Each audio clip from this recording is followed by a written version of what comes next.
Now you can listen to The Point on radio.com. And radio.com gives you so much more. Local news stations give you what's going on in your community. Get national news from CBS, CNN, or Fox News Radio. Take a break with one of the hundreds of music, sports, and talk stations. Love podcasts? Radio.com has thousands of true crime, comedy, kids and family podcasts, and more. Listen anytime, anywhere. On your PC, smart speakers, and a variety of connected devices. Or download the Radio.com app now from the App Store or Google Play. Pastrami is back at Subway. Pepper-crusted beef layered with crispy pickles, mustard, and melted provolone cheese. Nothing comes close to the pleasure of sinking your teeth into that chewy, juicy, well-seasoned pastrami. It's happiness in a sub. Head down to the nearest Subway restaurant and satisfy your craving for the deli perfection that is pastrami. Subway. Eat fresh. Pastrami sub is available to all Subway locations on Guam and Saipan, including NCS, for a limited time only. Download it now.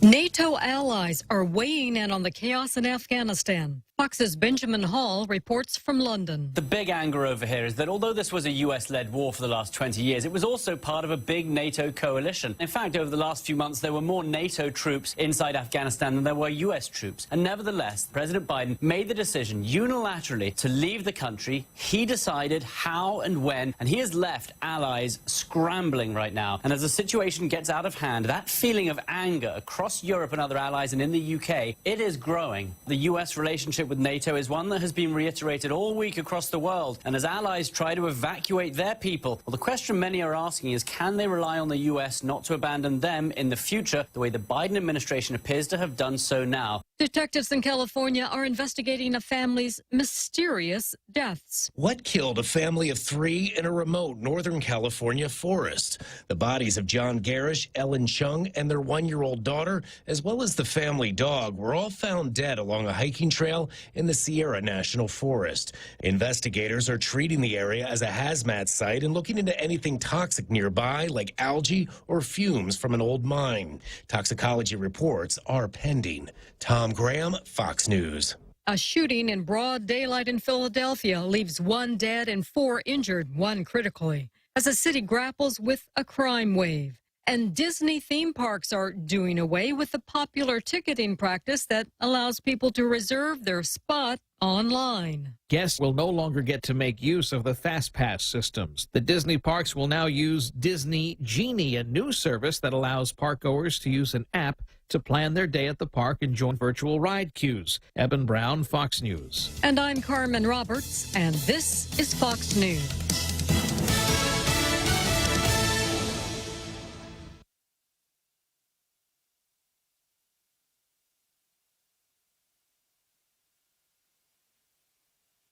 The success of Battle Royale game, Fortnite. He wasn't working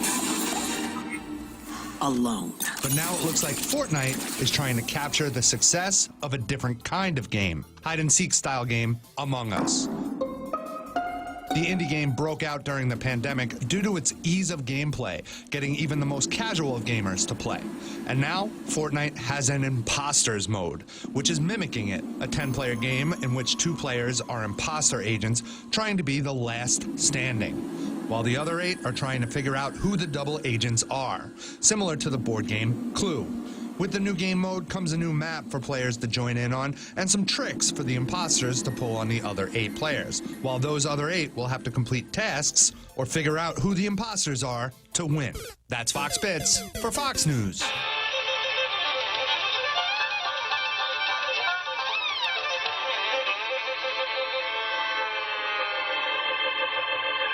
Well, we're coming to your city. Guitars and sing you a country song. We'll all be flying higher than a jetliner. And if you want a little bang in your yin yang, come along. Well, first, welcome to Tall Tales with Bob Klitzkie, the only show on talk radio where common sense is a lot more common. Phone lines are now open at 888-TALK. That's 888-8255. And now, The Point proudly brings you Tall Tales with Senator Bob Klitzkie. A well-regulated militia being necessary to the security of a free state, the right of the people to keep and bear arms shall not be infringed, even today. So here we are in another exciting episode of Tall Tales. I'm going to go through Zemi Kotny, and then we're going to turn to current events. Starting out with the Daily News. Yeah, the Daily News really called it. Our view, required proof of vaccination may be key to getting more vaccinated. The local government gave cash, cars, and other prizes. Let's give Peter Gunn a rest, Jose. Let's give Peter Gunn a rest. Thank you. The theme from Peter Gunn. 1960s detective show with some very significant theme music. So we play Peter Gunn to introduce the Second Amendment portion of the show. Isn't that clever? Back to what I was saying. The Daily News called it here. The local government gave cash, cars, etc., and other prizes. President Biden has called on states and cities to offer $100 cash to those who get the vaccine. And yet Guam and the rest of the country struggle to get more people vaccinated for Wuhan virus. We've got 80% of the people on this island vaccinated. They will now face the additional task, which may prove even more daunting, getting people to accept a Wuhan virus booster shot. Public health and medical experts from the Department of Health and Human Services announced a booster shot will be needed to maximize vaccine-induced protection and prolong its durability. The Wuhan virus vaccines authorized in the United States continue to be remarkably effective in reducing risk of severe disease, hospitalization, and death, even against the widely circulated Delta variant, the experts stated. The current protection against severe disease, hospitalization, and death could diminish in months ahead, especially among those who are at higher risk or who were vaccinated during the early phases. The booster shots will be offered the week of September 20, starting 8 months after the second dose of Pfizer and Moderna. Subject to FDA conducting an independent evaluation of the safety and effectiveness of a third vaccine dose. It's anticipated those who receive Johnson & Johnson also will need a booster. The health experts also stressed the need to vaccinate the unvaccinated. Nearly all the cases of severe disease, hospitalization, and death continue to occur among those not yet vaccinated at all. The challenge is not only get vaccinated, but to get booster shots. Governments at local, state, and federal levels are requiring employees to be vaccinated, as are many companies. New York City and San Francisco are requiring proof of vaccination for indoor dining, indoor fitness activities, and indoor entertainment, as are some businesses in the U.S. This might be the smartest move to getting more people to get vaccinated. They have the right to refuse the shot, but if they do so, they will be limited in where they can go and the activities they can enjoy. Well, I'm going to stop here and have no fear. The top item on the card is going to be Governor Lulian Guerrero versus the unvaccinated. But I have to make a comment here. This might be the smartest approach to getting more people to get vaccinated. They have the right to refuse the shot, but if they do so, they will be limited in where they can go and the activities they can enjoy. So you have to ask yourself, in an island where 80% of the people are vaccinated and probably another significant percent of the people have natural immunity to the virus, is this trip really necessary? Because what is sizing up to be, this is not disease prevention. This is what's the word I'm looking for here? And not, it's stronger even than intimidation. It's coercion, right? It's a form of extortion is what it is. Yeah, you don't have to get a vaccine, but if you don't get the vaccine, you can't go anywhere. You can't have any fun. You're going to be homebound. Will getting the other probably 17% vaccinated cut down on the spread of the disease, Governor? No, but we're going to make them do it anyhow. I got it. And you know, this is some sort of bizarro world where they flip the blame on people who are actually spreading it but don't get sick. So if you can just bear with me for a second here, we've heard this narrative of do an act of love and get yourself vaccinated to protect others.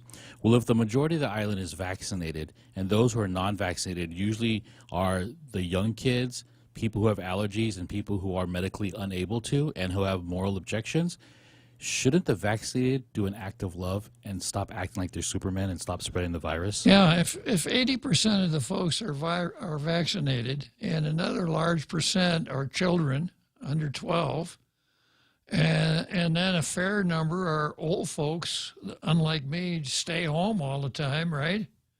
Then who's spreading the disease? I've lived through this pandemic without a vaccination but adhering to protocol, and I've yet to be infected. In fact, I got a test today, and the lady was surprised that this was my first test, and I've never been vaccinated. Yeah. Well, you're tough, Jose. You work for Tall Tales, so I'm no dummy. yeah. Okay, so much for the Daily News, which really called that one. And then the Post, our tourism industry knows how to play the long game. In a recent Guam Visitors Bureau board meeting, GVB leadership acknowledged that certain unnamed airlines wanted Guam public funds to subsidize their flights to Guam. These airlines sought subsidies worth $25.7 million combined. GVB did not name the airlines, but for government transparency's sake, it should. We can't get over this habit. You know, we can't, well, we don't want to mention people's names because, well, then we'd know who they are. One particular airline, GVB Vice President Jerry Paris, also known as Curtis, said is asking for $85,000 per flight for 19 flights for a total of $1.6 million. And another airline is seeking $74,000 per flight for 243 flights for nearly $18 million. Two other airlines asked for subsidies in those price ranges. I have a suggestion. Why don't we issue the managers of those airlines masks and guns and send them out to rob 7-Elevens? It'd be more honest. Thankfully, GVB had the sense not to commit government money to the multi-million-dollar subsidies these airlines sought. We're not in the game, Paris said at the Wednesday meeting of the Recovery Task Force, referring to GVB's inability to afford a $25.7 million worth of subsidies for the airlines. It's reassuring to know that while GVB has a very difficult job of drumming up interest in leisure travel to Guam, even when there's not really that much demand for travel, the Visitors Bureau knows what strategy will be a money waster. Before the Wuhan virus pandemic hit, Guam had its best tourist arrivals of any year on record in 2019. There were more than 1.6 million tourists who visited Guam that year. South Korea dominated the market with 753,357 arrivals, while Japan came in second, 684,802 arrivals in 2019. Together, they make up 82% of Guam's tourism market. Taiwan, which so far has been the only market that has provided some semblance of tourist activities in the past 2 months, was a mere 1% of the island tourism market pre-pandemic. And despite the vaccination pitch, there aren't that many visitors from Taiwan. Only 829 tourists from Taiwan visited Guam in July, the latest month for which data is available. There were 571 visitors from Japan, 77 from South Korea in July, 1 from Monte Carlo, 2 from Liechtenstein, and 3 from Andorra. Yeah. A quick read on the international headlines will tell you there isn't much Guam can do about regaining the Japanese and South Korean visitor arrivals anytime soon. Both countries remain in the pandemic's grip, so subsidizing airlines to bring Korean and Japanese tourists to Guam this time of or in the near term would benefit only the airlines and very likely would not give Guam much return on its investment. Until governments across the world, including Japan and South Korea, allow their citizens to travel freely and somehow manage to live with Wuhan virus, there's not much Guam can do to revive these markets, even when airline subsidies are thrown in. Paris acknowledged in the Recovery Task Force meeting that the airlines have varying motivations that he said may include exploiting an opportunity to maximize equipment utilization. That's a fancy way of saying keep the planes flying whether they have any passengers or not. While we're assured in knowing that officials at the helm of the Visitors Bureau have not been resorting to desperate measures to prop up tourism at the expense of government funds and island residents and businesses that could sure use them, the Visitors Bureau needs to continue to keep its guard up for pitches that take advantage of its vulnerable position and the vulnerability of our visitor industry. Yes, we want tourism, the source of more than 20,000 Guam jobs pre-pandemic, and the generator of more than $2 billion in economic activity for our island to rebound in a big way. But we also don't want to be taken advantage of sharks in the international tourism trade. The Visitors Bureau also is getting a pitch to financially subsidize an airline seat subsidy support program, but Paris said there's no interest in it so far, except for one that will cater to the Taiwan market. The last time GVB did this, during a time when the industry was seeing booming arrivals, it cost more than $1 million. GVB President Carl Gutierrez said the only game in town now is GVB's Air V&V, or Vaccination and Vacation Program, and it's been Taiwan that's bringing the most tourists under the program. He said it behooves GVB to continue the program, maybe not after today. Charter flights from Taiwan over the past nearly 2 months have brought in more than 1,400 past visitors under GVB's Vaccination and Vacation Program. But GVB didn't subsidize those flights. Instead, travel agencies were paid $100 per passenger. GVB is now trying to negotiate up to 19 additional Taiwan charter flights from late August to December, but needs additional funding from the board to provide the seat subsidy program. Even this program needs to be closely considered. What are the expenses and risks? How much is the expected return? Is there another way the money can benefit the community? So much for the Post. Okay, for today's card, this is what I've got. I've got Kevin versus unaffordable rent. You remember Kevin called yesterday, asked me to look into this? Well, as luck would have it, I've got something for him. McNinch versus the governor. Patrick Zerzan versus Hope Cristobal. I think we have some sound effects with that one. The Woke versus the Taliban. Bavako versus Guam. Governor versus Moylan.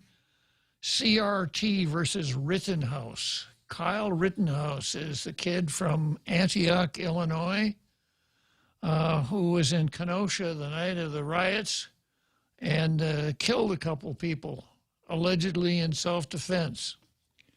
Well, CRT, critical race theory, now has a role in that. The Chamber versus the minimum wage, and the Daily News versus the news. But I know we got to deviate from the standard format for the program today because the governor dropped the bomb on us at about 3:15 this afternoon. So if you, let me do this. I checked all four of the media, and the only one that was on top of it was guess who? The Post. Yeah, the Post already has a story out. You'd have thought the electronic media would have been first to the Post, but no. And this is the headline in the Post. Governor orders proof of Wuhan virus vaccination to enter restaurants, other venues, plus social gathering limit back to 100. Governor Lulian Guerrero on Friday announced that people will need to show proof of Wuhan virus vaccination to enter indoor restaurants, bars, gyms, and other venues, while also once again limiting to 100 the number of people that can socially gather in order to help control the further spread of Wuhan virus. For patrons, these will take effect on 8 a.m. Monday, August 23. So you got one more weekend of freedom, folks.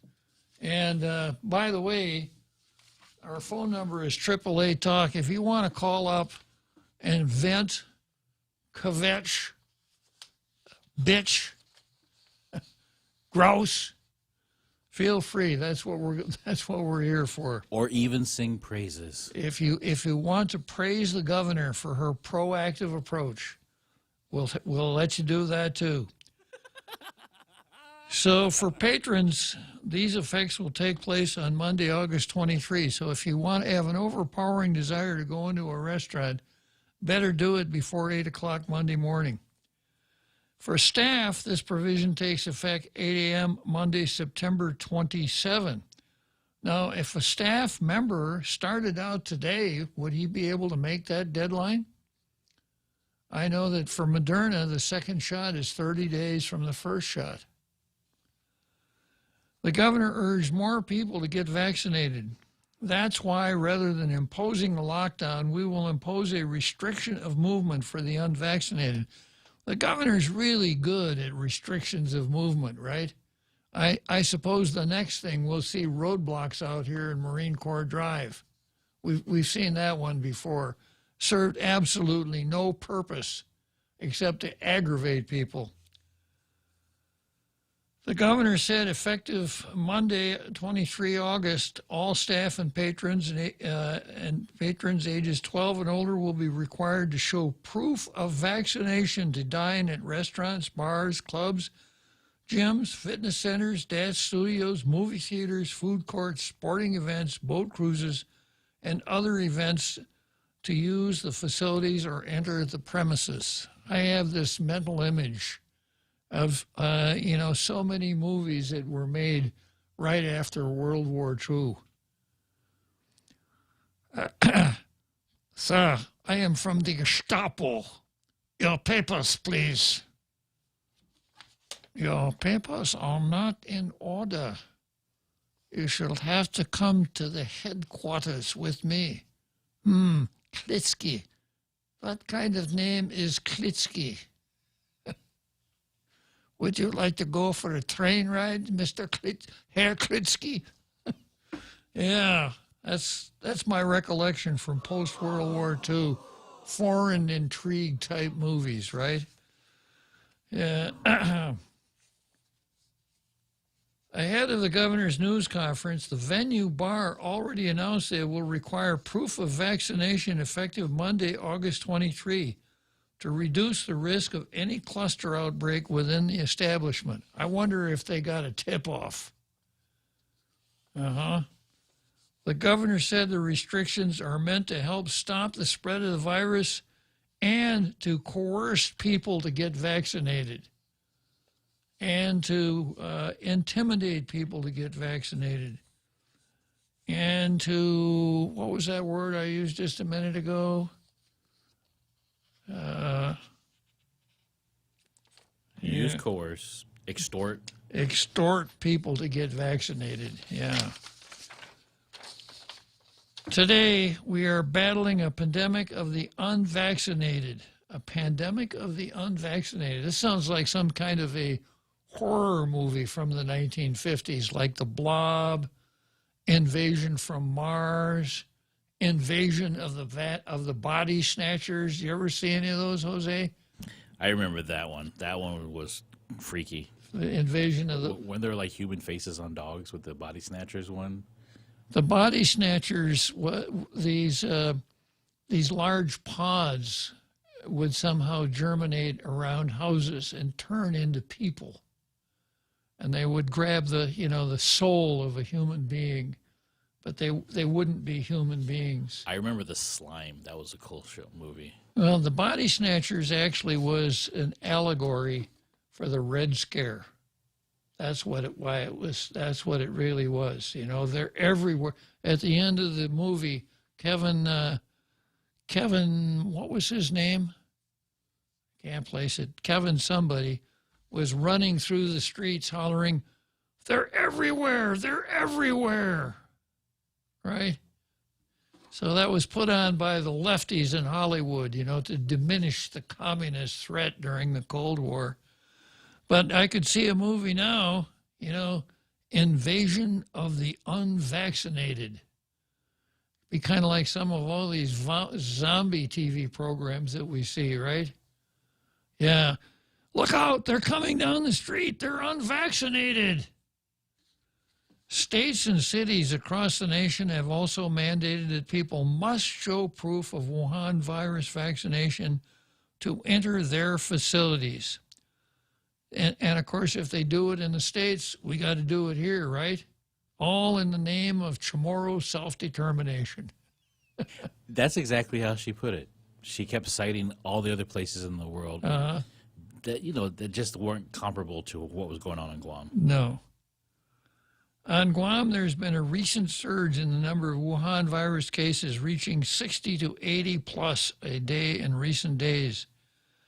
Daily hospitalization has reached as many as 20 as of Friday morning, including patients on either the intensive care unit or on ventilator, and the highly transmissible Delta variant spreading in the community. The recent Wuhan virus clusters also were traced to social gatherings such as a wedding reception and a barbecue party and a karaoke bar event. I never really got very enthusiastic about karaoke. Probably because I can't carry a tune in a bushel basket, Jose. Yeah. Wuhan virus testing also increased, including after schools opened, to in-person learning, and more positive cases reported involving students and school staff. That'll learn you for letting the kids go back to school. The governor and other officials call for more Wuhan virus vaccination and testing, as well as continued wearing of masks, social distancing, and frequent washing of hands. What is this washing of hands thing all about? Is the virus transmitted through the palm of your hand? I thought you were going to say that's what Lou did during her press conference today. She washed her hands, yeah, citing Pontius Pilate for authority, right? According to the governor, failure to comply with any guidance or directive issued by the Department of Public Harassment and Secret Services with respect to the Wuhan virus public health emergency shall be punishable. For the first offense, individuals shall be punishable by a fine of $100. Second offense, individuals shall be punishable by a fine of $250. Third offense, $1,000. The governor also said is provided under existing Guam law for businesses and nonprofit organizations, failure to comply shall be punishable. First offense, $1,000. Second offense, $2,500. Third offense, $10,000. Now, I remember researching this when she did it, and I thought it was rather shaky. Obviously, I can't talk about it today, but on Monday, I'll be able to explain the mechanism of the fines and my own take on their legality. Okay, let's take a short break.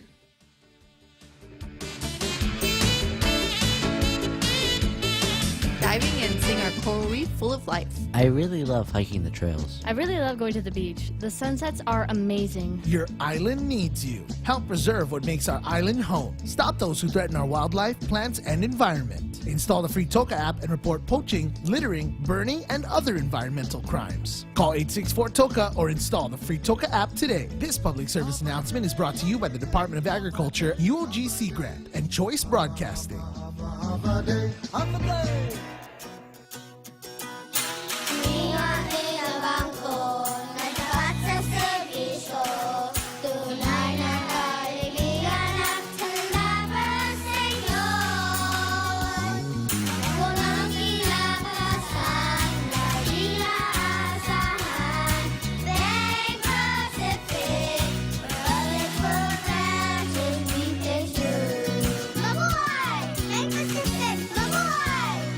Pastrami is back at Subway. Pepper-crusted beef layered with crispy pickles, mustard, and melted provolone cheese. Nothing comes close to the pleasure of sinking your teeth into that chewy, juicy, well-seasoned pastrami. It's happiness in a sub. Head down to the nearest Subway restaurant and satisfy your craving for the deli perfection that is pastrami. Subway. Eat fresh. Pastrami sub is available to all Subway locations on Guam and Saipan, including NCS for limited time only.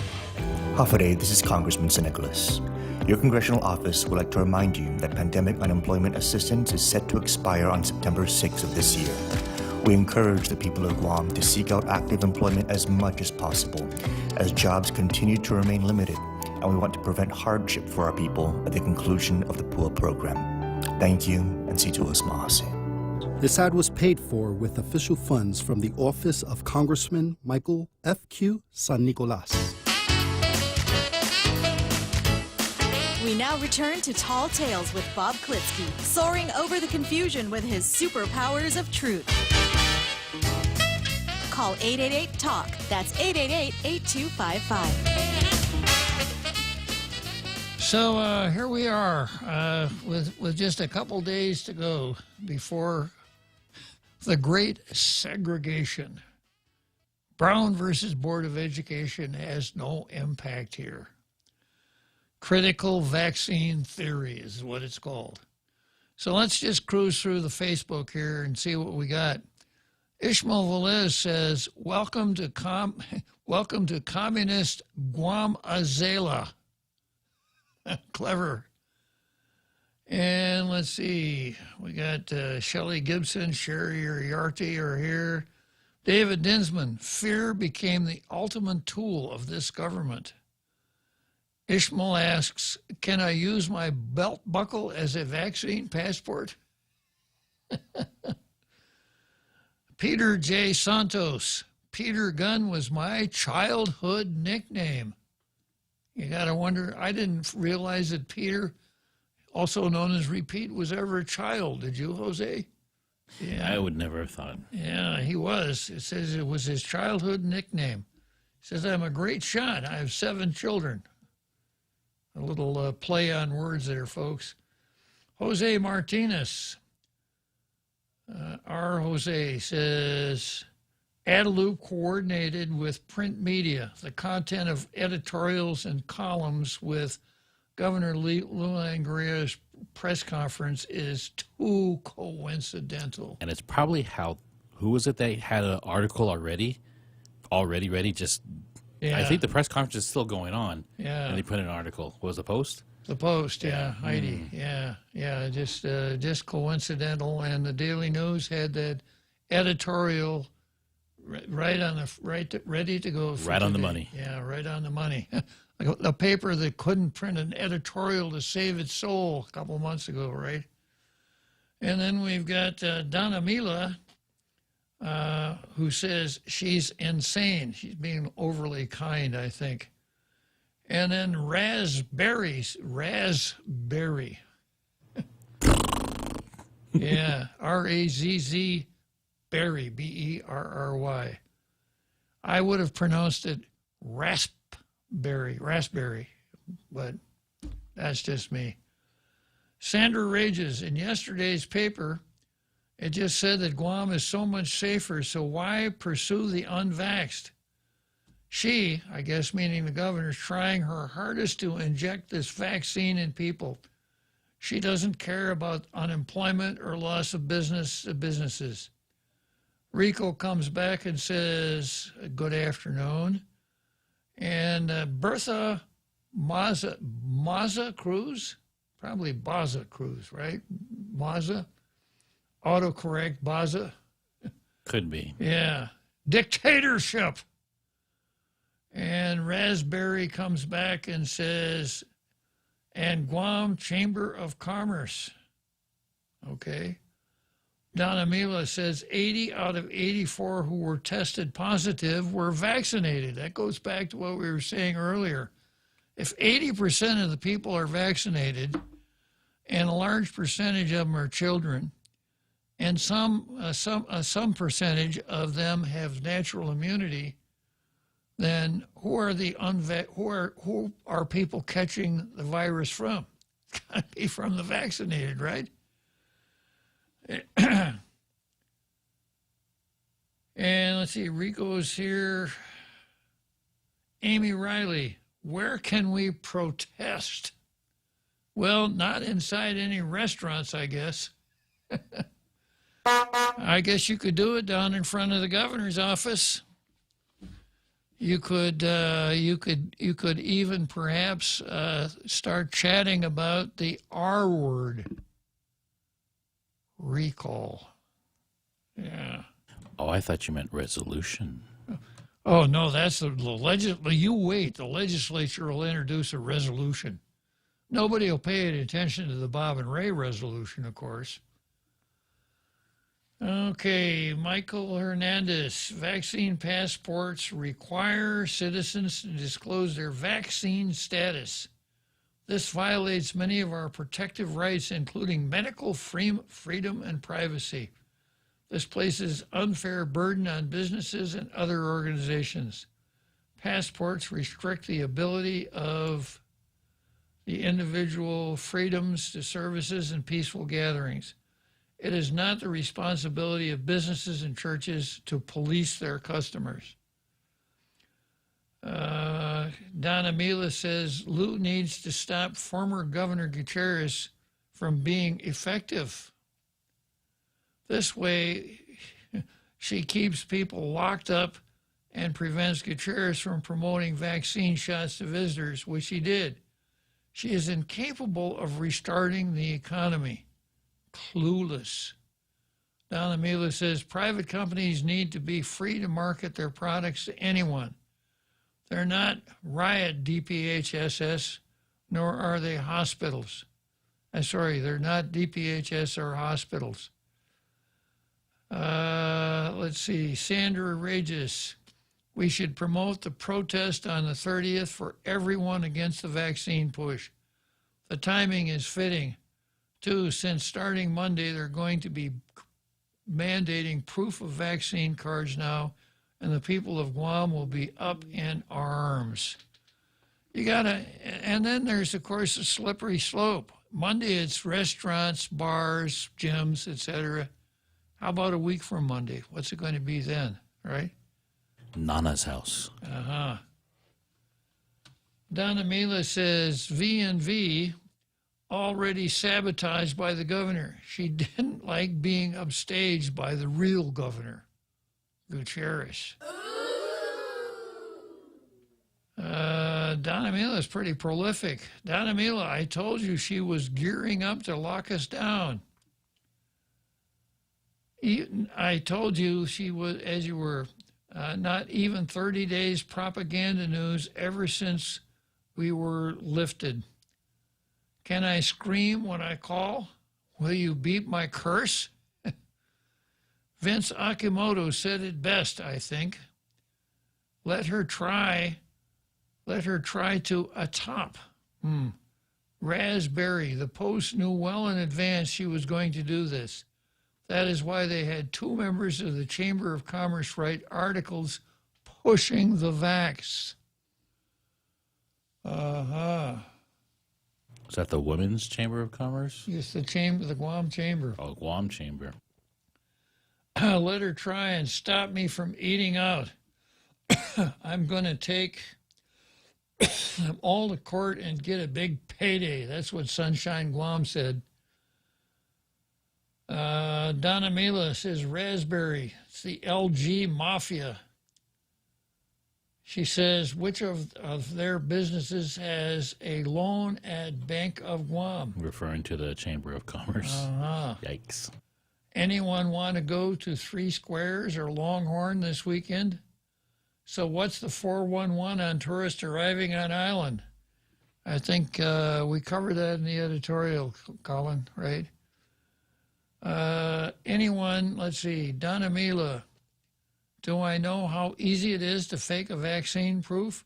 Shh. Basic photocopies can copy a signature so easily. Give me a break. Raspberry. I only frequent establishments that don't discriminate. Colin Clark, you're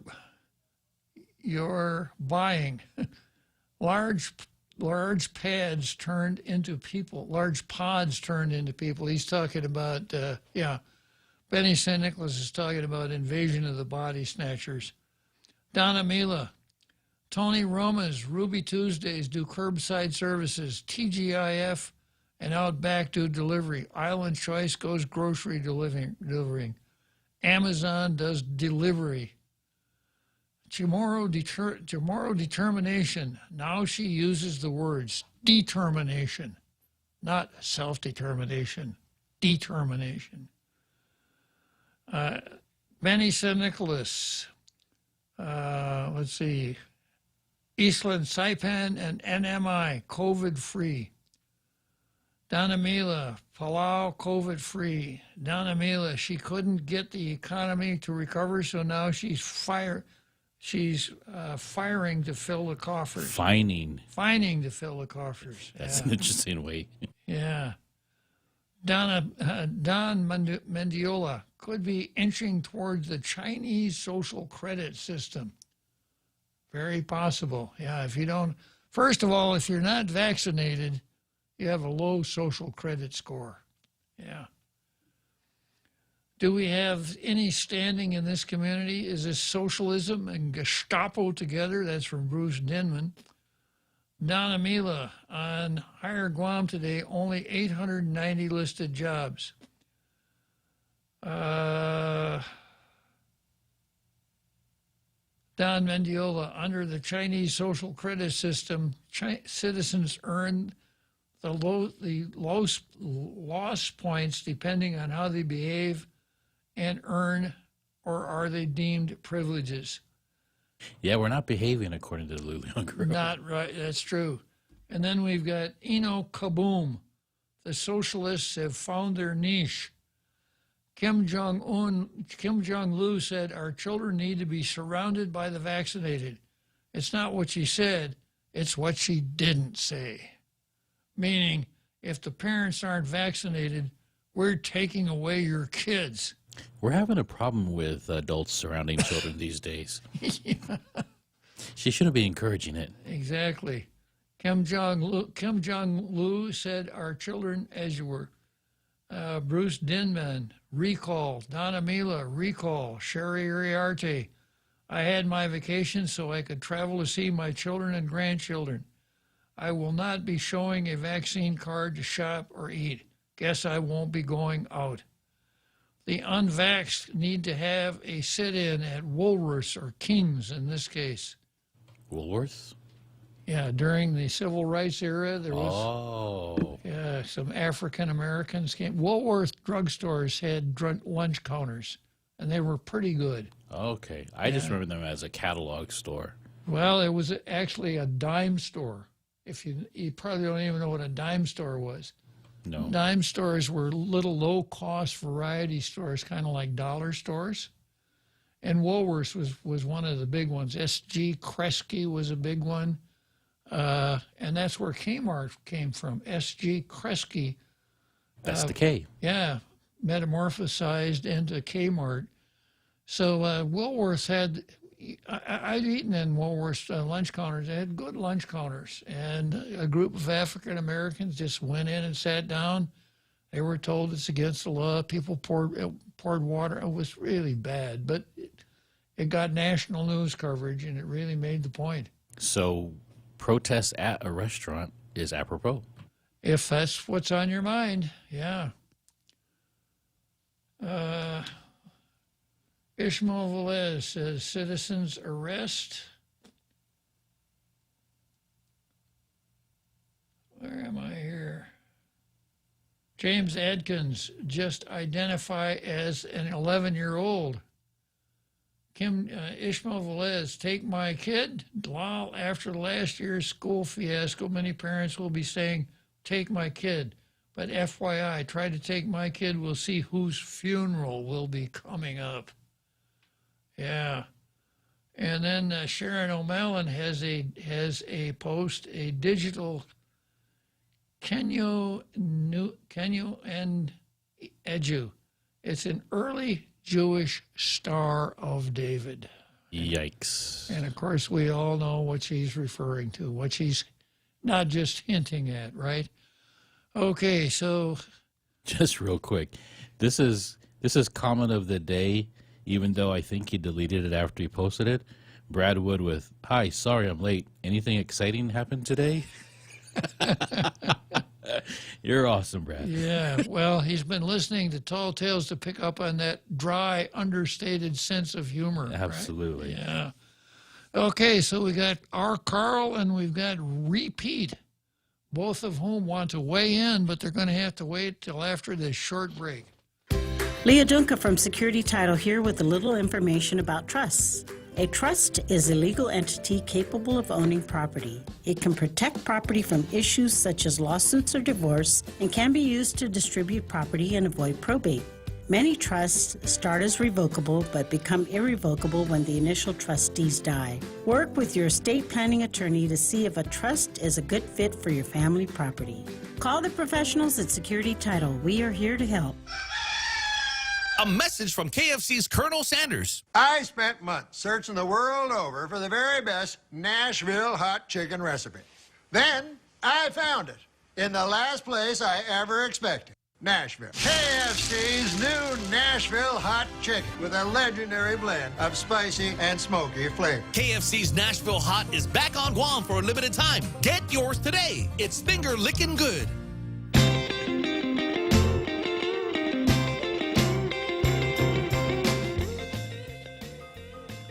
Okay, so here we are back again on Tall Tales, and let's see, I've got our Carl on line one.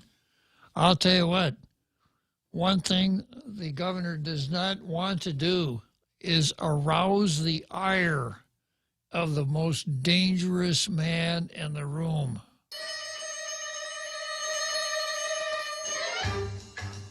Are you ready, Carl? Hi, Bob. Such enthusiasm. Yeah. The most dangerous. I was thinking about the last thing the governor wants to do is arouse the ire of the most dangerous man in the room. Are you ready, Carl? Hi, Bob. I tried to do my best pirate growl. Oh, all right. Like Jeff. Arr. Arr. Yeah, I just wanted to chime in. I hope she doesn't go for grocery stores, because that might be a problem. It might have some people. And that's where you hung out during the lockdown, right, Carl? You used to go to the grocery store every night just to cruise the aisles? Yeah, that was my sometimes my only daily trip away from the house. Uh-huh. But I just wanted to bring something up that is ironic, and I've kind of brought it up before, but I will repeat it. Oh, sorry, You're stealing the thunder of the next caller. Exactly. Sorry about that. Repeat. Yeah. Yeah, but I've brought up Dr. Bhattacharya's article because it's one of the best things I read. It really clarified so much about the virus and the death rate. It's on Imprimis, and the title is A Sensible and Compassionate Anti-COVID Approach. Quickly, it was, early on there was under 1,000 cases. He did a randomized study of, I think, 3,000 plus people, and extrapolated out the results and figured that there was 50 to 85,000 people that had the antibodies in Santa Clara. And of that, the death rate he calculated was 0.2% or 0.2%, which, according to my math, and I think I did it right, is one death for every 500 infected. And that was the medium result of 82 other studies done around the world. So I calculated out, and I think I did it right, one death for every roughly 500 infected. That came to, based on 140 deaths. I know we're at 144, but I tried to keep it simple. So 140 deaths. That came to about 70,000 people floating around Guam with the antibodies.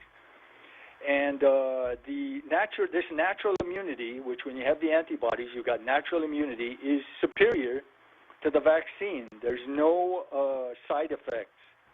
And I don't think you're going to get infected again. I might be wrong on that, I calculated it out for America also as a side note, based on the death figures, and it came to over 300 million with the antibodies. But, I just find it very interesting that there's no interest at all in confirming who has got natural immunity.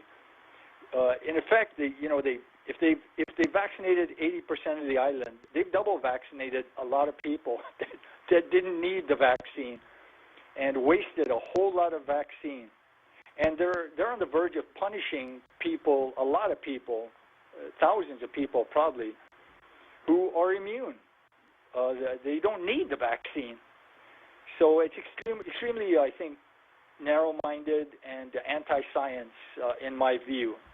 But it's very pro-politics, so there you go. Something else dawns on me, Carl. That is, if you have been vaccinated, you probably can never develop natural immunity. Oh, really? Yeah, well, I don't know that that's the case, but think it over. When the body is exposed to something, the immune system kicks in and there are, as I understand it, two different systems that kick in to develop a defense against that invasive whatever it is. But if you've been vaccinated, that's not going to happen because whatever the vaccine equipped you to do would stop you from developing natural immunity. What you've told us is probably superior to any of the vaccines, right? Yeah, exactly. And I hadn't really thought about that, but I think you've got a point. Anyway, I'll leave some time for a repeat, and I'll listen in. Always interested in what he's got to say. Okay. See you later, Carl. All right. Okay, go for it, repeat. Hey, Uncle Bob, Real Joe. G.I. Joe used to say, knowing is half the battle. Remember that cartoon? Sort of, yeah. Yeah, and he'd always end his show with, knowing is half the battle. And, that's the problem, is we don't know a lot of things about how this virus and how the vaccines are working and all. And, it really puts the governor in an unenviable position of having to take action without full information. But she's also between a rock and a hard place, because whether you do or whether you don't, you're damned if you do, you're damned if you don't, right? There are people on one side clamoring for her to do something, and then when she does something, the other people get upset that she's doing something. So it's a no-win situation. I don't envy that. Not even Jesus Christ could please everybody. He ended up getting crucified, right?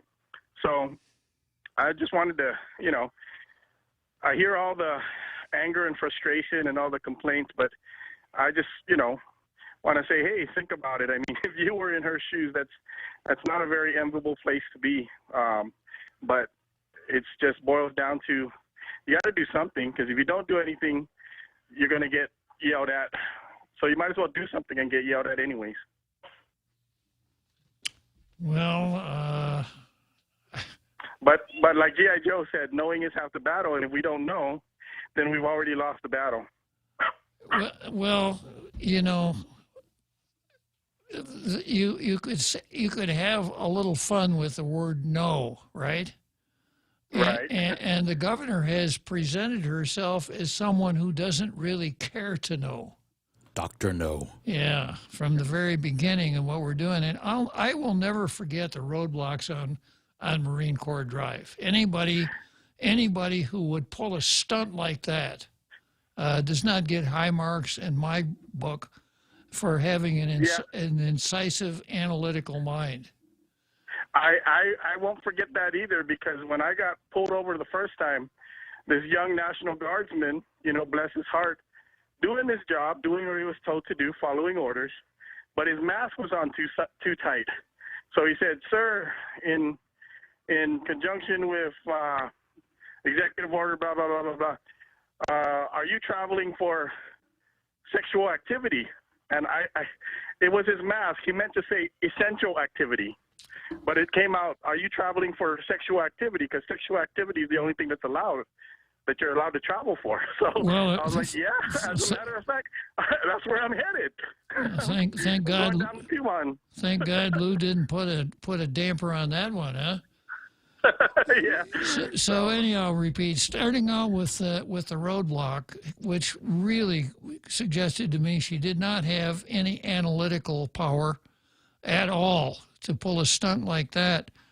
And then, remember the time that Dr. Gwen woke up with a horse's head on the foot of his bed? Yeah. Yeah. Well, remember, though, at the beginning, who her legal counsel was. It was two very green, wet behind the ear folks. Yeah. So there's new counsel now, but back then, it was different sheriff was in town. Well, one thing, there was some nepotism there, but nepotism's okay if you keep it in the family. Yeah. So I don't feel any sympathy for her, and my empathy gland is not functioning very well either, because she I've been accused of being an empath. Yeah, she really maneuvered herself into this position. And then she seems to approach these draconian measures with a certain sense of glee. It just doesn't sit very well with me. Thanks for calling, Repeat. We got to go to the big halftime show. All right. Have a happy weekend. We may not be able to get in without being vaccinated.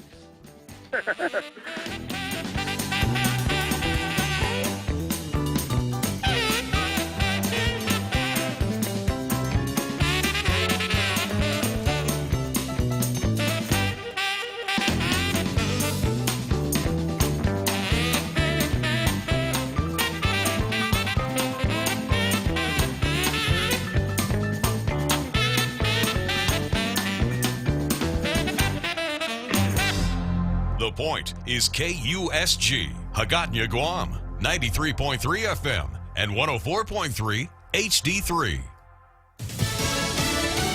President Biden to address the nation. I'm Carmen Roberts, Fox News. Americans will hear firsthand from the president about evacuations from Afghanistan when he delivers a statement from the White House Friday afternoon. Thousands of Americans and U.S. allies are still trying to get out. There is major crowding outside the airport's north and east gates as people try to make their way past armed Taliban fighters. The Biden administration acknowledges issues with getting people inside as Taliban fighters beat Afghans attempting to make their way into Kabul's airport. John Bass, the former U.S. ambassador to Afghanistan, is on the ground to ensure safe passage to the airport for Americans looking to board flights out of the country. Fox's Charles Watson. COVID claimed 908 more lives in the U.S. yesterday. This as Oregon Governor Kate Brown announces vaccine requirements for all school employees. All school staff must be vaccinated by October 18th or 6 weeks after full FDA approval of the vaccines, whichever's later. COVID-19 poses a threat to our kids, and our kids need to be protected, and they need to be in school. Masks will also be required at schools indoors. Jessica Rosenthal, Fox News. Tropical storm Grace is just 4 miles shy of becoming a hurricane again as it approaches Mexico's mainland. It weakened from a hurricane as it crossed Mexico's Yucatan Peninsula yesterday. And Tropical Storm Fred is making its way farther up the U.S. East Coast. Flooding in North Carolina. The remnants of Tropical Storm Fred blamed for at least one death in Florida. In Haywood County, western North Carolina, 2 people were confirmed dead. Water rescues as 20 people are listed as missing. Fox's Matt Finn. America's listening to Fox News.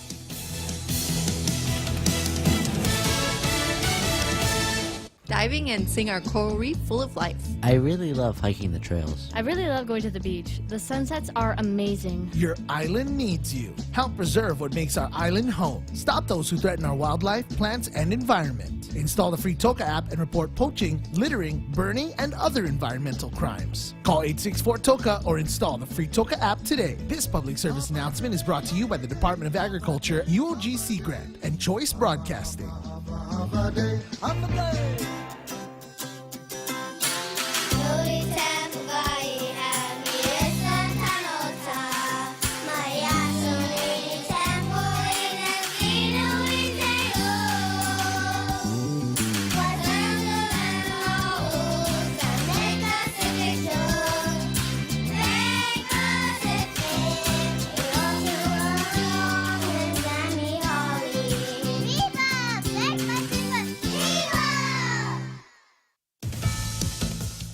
Some Texas Democratic lawmakers who spent more than 1 month out of state to shut down a vote on Republican election law changes have returned to Austin. A majority of the Democrats are still avoiding the Texas Capitol, but those who have returned, according to Republican House Speaker Dade Phelan, may be enough to reach a quorum and conduct business. While the returning Democrats say their fight continues in Austin, others who still stay away are frustrated by those who have broken ranks. Gernal Scott, Fox News. As airlines deal with a slew of unruly passengers during the pandemic, American Airlines says it will extend its ban on alcohol in the main cabin through January 18th. The airline planned to resume alcohol service September 13th when the TSA mask mandate for airplanes was set to expire. American Airlines, in a memo to employees, says the company is doing all it can to help create a safe environment for crew and customers. American also says it's gaining ground in working with the FAA to stop to-go alcohol sales at hubs in Texas and North Carolina. Steve Rappaport, Fox News.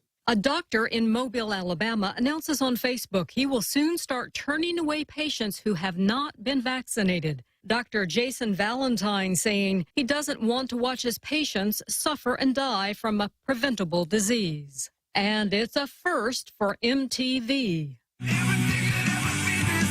MTV announced the Foo Fighters will receive the first ever U.S. Global Icon Award for the 2021 Video Music Awards. The award will celebrate an artist and/or band whose career has had an unparalleled impact and continues to influence and maintain a unique level of global success in music and beyond. The show airs live September 12th at 8 p.m. Eastern. Michelle Polino, Fox News. And I'm Carmen Roberts, and this is Fox News.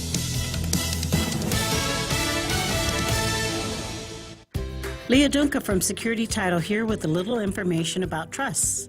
A trust is a legal entity capable of owning property. It can protect property from issues such as lawsuits or divorce and can be used to distribute property and avoid probate. Many trusts start as revocable but become irrevocable when the initial trustees die. Work with your estate planning attorney to see if a trust is a good fit for your family property. Call the professionals at Security Title. We are here to help. Diving and seeing our coral reef full of life. I really love hiking the trails. I really love going to the beach. The sunsets are amazing. Your island needs you. Help preserve what makes our island home. Stop those who threaten our wildlife, plants, and environment. Install the free Toka app and report poaching, littering, burning, and other environmental crimes. Call 864-TOKA or install the free Toka app today. This public service announcement is brought to you by the Department of Agriculture, UOG Sea Grant, and Choice Broadcasting. Hey, big news! Now you can listen to The Point on radio.com. And radio.com gives you so much more. Local news stations give you what's going on in your community, yet national news from CBS, CNN, or Fox News Radio. Take a break with one of the hundreds of music, sports, and talk stations. Love podcasts? Radio.com has thousands of true crime, comedy, kids and family podcasts, and more. Listen anytime, anywhere. On your PC, smart speakers, and a variety of connected devices. Or download the Radio.com app now from the App Store or Google Play.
Yeah, so here we are. We're going to wind up here on on the governor's latest action, unless you want to talk about it some more. But Repeat talked in terms of being between the rock and the hard place, damned if you do, damned if you don't. And then he said, you know, so if you don't do anything, people will be critical. If you do something, they'll be critical. So you might as well do something. And I want to just tell a story that goes all the way back to 1971 and the Nixon administration. Nixon in 1971, you probably don't know this, but Nixon took us off the gold standard. Yeah, up until 1971, if you had gold, you could turn it into, if you had U.S. currency, you could turn it into the treasury and get gold for it.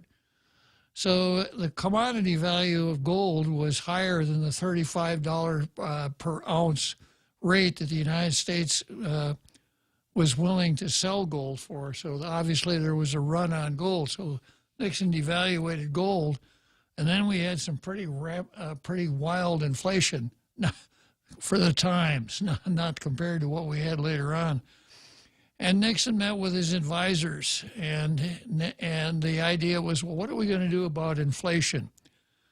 And somebody said, well, what about price controls? We could do price controls like we did World War II with the Office of Price Administration, or Korean War with the Office of Price Stabilization. Why don't we try that? And they buzzed it around a little bit, and finally the verdict was, you know, price controls don't work. They do not stop inflation. And President Nixon said, okay, we're absolutely sure that price controls don't work, right? So, but then he said, okay, I want you, and he named a couple of people, to start working on putting price controls in place. Even if they don't work, I've got to do something. Yeah. And that's kind of ties into what Repeat said here. Even if it doesn't work, the buck stops here. I've got to do something. So, and then the old saying in the building trades: do something even if it's wrong. So I just have little faith in her ability to take us through this crisis very well, for the reasons that I mentioned before the break. And for the additional reason that I don't see that she has an end date or a victory plan, or how this will all stop. It's executive order after executive order after executive order, knowing that she's got the legislature cowed, that they won't even one of the members of the legislature doesn't even want her name connected with the Bob and Ray resolution. I won't mention Tello's name. And there's not much emphasis on overriding public law as your Bill 11. Now, the so-called advisory opinion from the Supreme Court undercut a lot of the force of Bill 11, because the Supreme Court decision said the Organic Act gives the governor great powers to deal with quarantines. But at least we could get into the procurement and some of the rest of that stuff, and at least it would be sending a signal that we're fed up and we're not going to take it anymore. Okay, so let's go from there to the regular card for the day. Yesterday we had a caller named Kevin. I don't think he'd ever called before. You ever? No, I don't think that was so. the first time for me. Yeah, and he pointed out that we have a situation here on the island where military subsidized housing sets a floor of $2,205 for military subsidized housing. And we had Kellis call in and tell us some of the mechanics, and tell us how sometimes military men will kick in a couple hundred of their own bucks into this process because they can get some really nice digs by going with a subsidy and maybe $200 or $300 more. He said he'd done the same thing himself. Well, when that happens and the DOD folks do their quarterly survey, that tends to cause the overseas housing allowance to increase because obviously GIs are paying more for rent. So landlords see the military tenant as extremely tempting, much higher rents than could be extracted from the civilian community. And according to one landlord, there's a hammer that if military tenants are afraid to leave the rental quarters in bad shape because their commanding officer would zap them for that. So what tends to evolve is that all rental prices tend to creep towards that 22.5 figure, and there's very little housing available for people who are working, given what our wage scale is.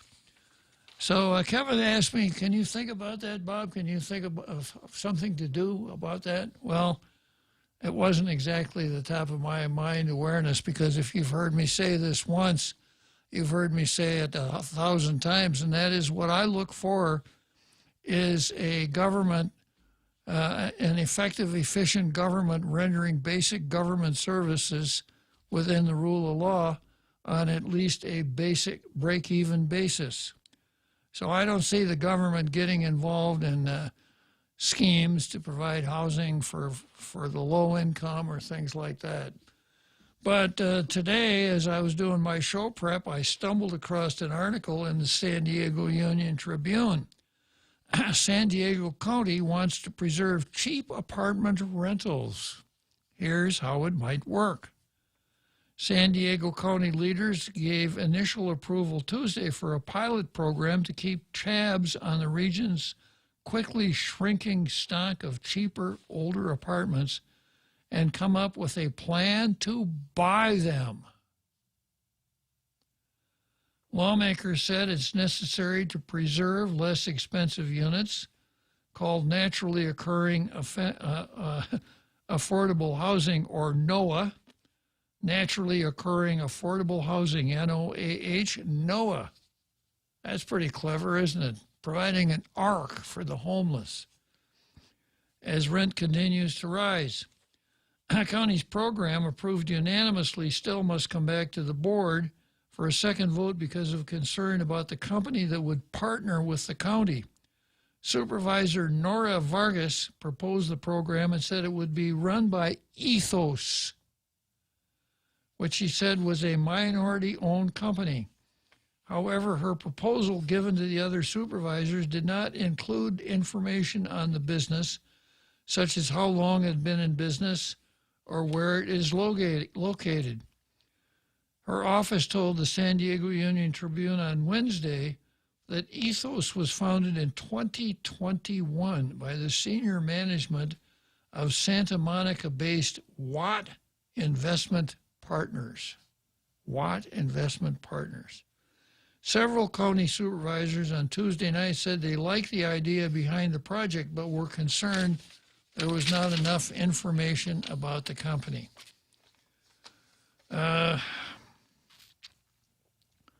Vargas said she was previously approached by the company, had no issue with Ethos being properly vetted by the county staff.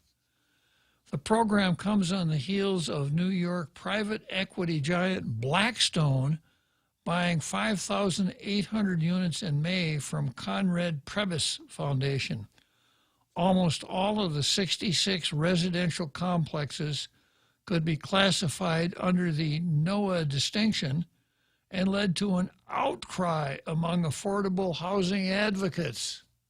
You're going to buy those units, you're going to improve them, you're going to increase the rent. The county's program, called the Housing Preservation and Anti-Displacement Pilot Program, would identify where the less expensive housing units are and come up with a subsidy to purchase them and keep rents low for 55 years. It said Ethos, or whatever company the county decides on, should design a program where it could leverage public tax benefits to buy the units, renovate them, and keep them for people who earn 80% or less of the area median income. The company would also be required to partner with a local nonprofit and make improvements to the properties within the first 5 years of ownership. An interesting idea.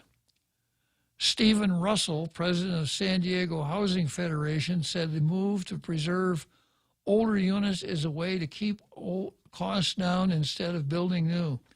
For instance, real estate tracker CoStar said the average cost per apartment in San Diego County was roughly $370,000 at the start of August. But the cost to build a new subsidized unit can run much higher than that, often exceeding $500,000. Everything you build new will be more expensive because it reflects contemporary wages and land costs, materials, etc. There's no question we've lost a lot of naturally occurring affordable housing, and we have a dire need to preserve more housing. It's proposing a pilot with an individual entity. It hasn't been part of an open, well, let's see. For now, the program is limited to District 1, which includes Chula Vista. Yeah. Imperial Beach, National City, Coronado, and Logan Heights. I don't know how Coronado got in there with the other four. You know anything about San Diego? Coronado is out on the peninsula that sticks out into San Diego Bay. Yeah, and even a wooden shack would probably cost $500,000. I was going to say, sounds pricey. It is, yeah. Well, it's an interesting idea. It's not the kind of thing that I get very excited about. Government buying real property, going into the housing business, landlord and tenant. But it's something that Kevin asked for, so Kevin, there you go. Next, I have McNinch versus the governor. This gets into the Contractors Licensing Board and Public Law 34-36. And McNinch, this is kind of an autobiographical for McNinch, some of his own personal experience. But wait a minute, I was going to go into something on the vaccine here before I started that. Dave Duenas posts this on Facebook. Vaccinated people can also spread the virus. Vaccinated reportedly will suffer less or reduce symptoms, but are just as much able to spread the virus. So please explain how, if you're vaccinated, why they're not barred from the same establishments. Was pretty much what you said, isn't it, Jose? Yeah, and that's where I don't go along with this rock and a hard place thing. You know, if what you are doing as the governor is explaining the way things are and justifying your decision, I'd feel a little differently about it. If you take a microphone and hand down a diktat, D-I-K-T-A-T, diktat, don't expect me to come along with this rock and a hard place thing. And that's where we are. So McNinch says one of the rituals that you take part when you assume public office is swearing in or an oath ceremony. And he tells about all the oaths he's taken. For Guam public officials, the oath of office is specified in federal law at 42 U.S.C. 1423D, the Organic Act. The oath taken by major government officials and legislators on Guam reads, I solemnly swear in the presence of Almighty God that I will well and faithfully support the Constitution of the United States, the laws of Guam applicable to Guam, and the laws of Guam, and that I will conscientiously and impartially discharge my duties as a member of the Guam legislature or as an officer of the government of Guam. The Organic Act says the governor has the power to appoint and commission officers of the government.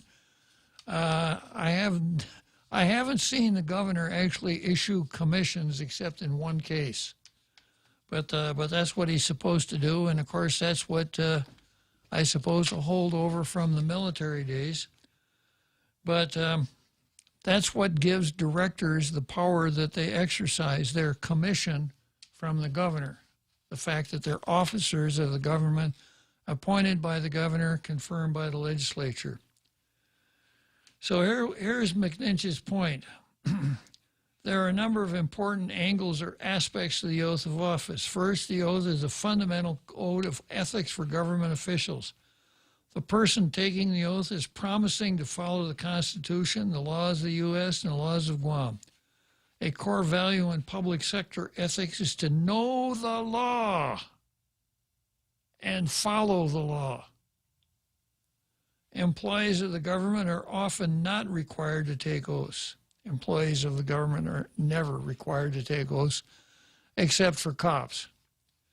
The statutes covering their employment in public positions often has this legal compliant aspect. If an agency employee errs, various administrators enforce this follow the law concept. If a politically appointee errs, often this duty defaults to the governor.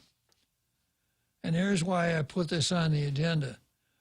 Technically, citizens should not have to go to the courts to seek Sunshine Act enforcement against agency directors.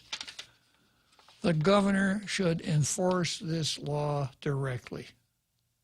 Yeah, and I would, I would hope that the governor has a mechanism to do that. That if you send a note to the governor, she has a way of doing fact-fighting, maybe a little bit of something like a hearing. And if one of her directors is not following the law, she drops a hammer on him. That would seem to be a good way to go about doing it. But,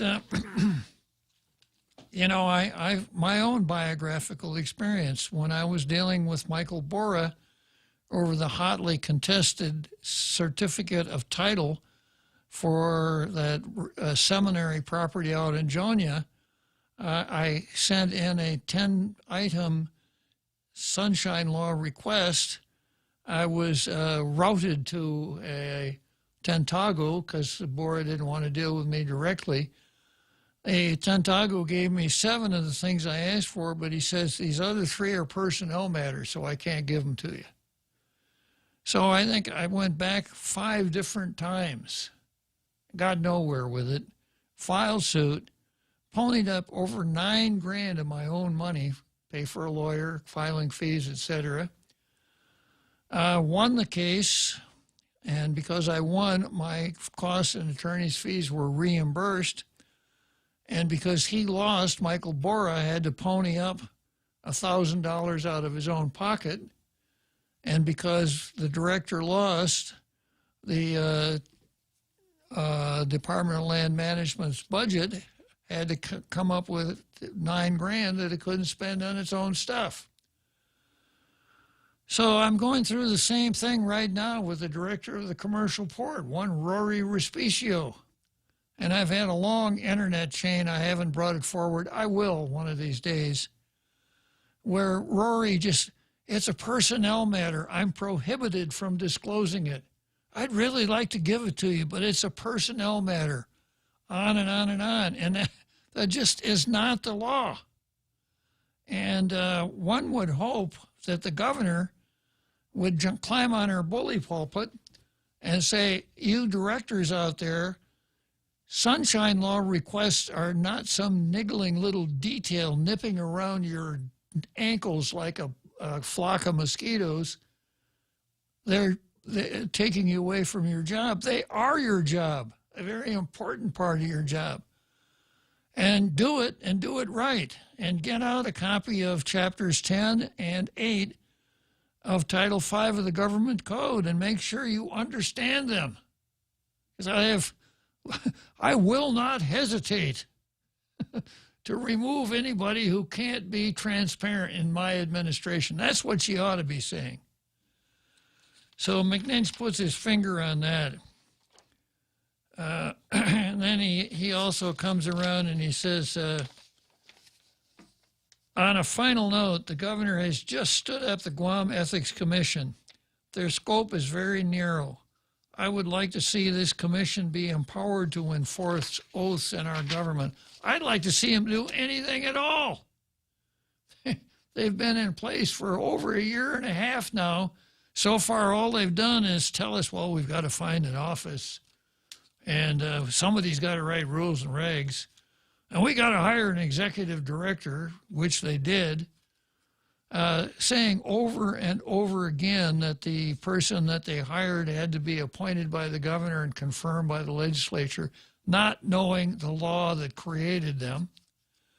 They hired an executive director who immediately got the legislature to give him job protection, and so far they've done absolutely nothing. So I would like to, frankly, I'd like to see them turn in their resignations, because if you can't get it up and running now, I don't have any faith that you're ever going to get it up and running. Okay, let's see who we got in the green room right now. We've got Frenchie, mandated vaccinations, and Afghanistan. Frenchie, we'll see you in Wrigley Field.